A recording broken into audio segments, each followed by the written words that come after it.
श्री सद्गुरुनाथ महाराज की जय. ओम नमः शिवाय. आज आपण पाहणार आहोत की पूजेचं जे निर्माल्य असतं, वाहिलेली जी फुलं पानं असतात, त्याचं विसर्जन कसं करायचं. तर आपण जी फुलं पानं देवाला वाहतो, ती शिळी झालेली जी फुलं असतात, जी आपण ती काढतो, ती कशी काढायची देवाऱ्यातून. तर अंगठा आणि तर्जनी याचा वापर करून एक एक फूल काढायला हवं आणि त्या फूल काढल्यानंतर ते हुंगायचं, म्हणजे त्याचा वास घ्यायचा आणि ते उत्तरेला किंवा ईशान्येला साठवायचं. ते साठवत असताना एक जाळीदार डबा घ्यावा, त्याच्यात ते साठवावं.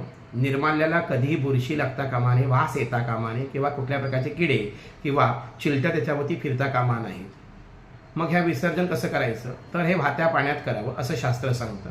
पण सध्या स्थितीला तशा प्रकारे कुठले जलाशय नाहीत आणि असं विसर्जन जर आपण केलं तर जलाशय खराब होतात. मग हे सर्व निर्माल्य जमिनीत गाडून टाकावं, म्हणजे त्याचं खत होईल. आजूबाजूला जमीन असेल तर कुंडी एक करा, त्याच्यामध्ये माती आणि हे निर्माल्य टाकत जा, जेणेकरून काही दिवसाचं निर्माल्य त्याच्यात थोडी माती टाकली तर कंपोस्ट खत सुद्धा सुंदर तयार होत असतं. अशा प्रकारे निर्माल्याचं विसर्जन करायला हवं.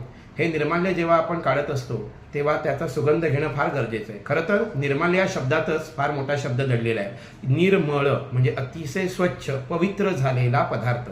परमेश्वराचा वास, परमेश्वराची संगत त्या फुलाला पानाला प्राप्त झालेली असते. त्यामुळे ते जे फूल आहे वाहिलेलं किंवा पान आहे ते अत्यंत पवित्र झालेलं असतं, निर्मळ झालेलं असतं. म्हणून त्याच्यामध्ये जी सात्विकता आलेली असते ती आपण जेव्हा त्या फुलाचा सुगंध घेऊ वाहिलेला तेव्हा आपल्या शरीरात आपोआप जाते आणि मग ते फूल आपण विसर्जन करायला हवं. अशा प्रकारे जर आपण योग्य रीतीने त्याचं विसर्जन केलं तर ते पायदळी येणार नाही, त्याचा अपमान होणार नाही आणि त्याच्यापासून उत्तम खताची निर्मिती होईल. म्हणून अशा प्रकारे निर्माल्याचं विसर्जन करायला हवं. श्री सद्गुरुनाथ महाराज की जय.